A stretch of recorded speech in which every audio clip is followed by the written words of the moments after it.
The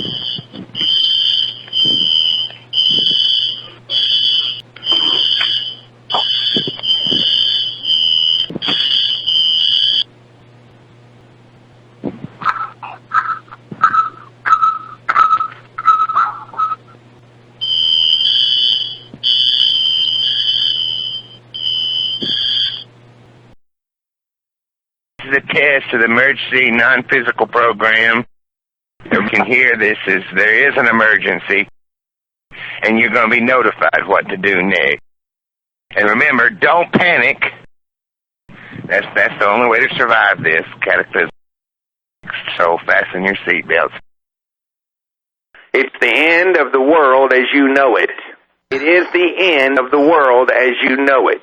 Never again will the world be known as the world is known now.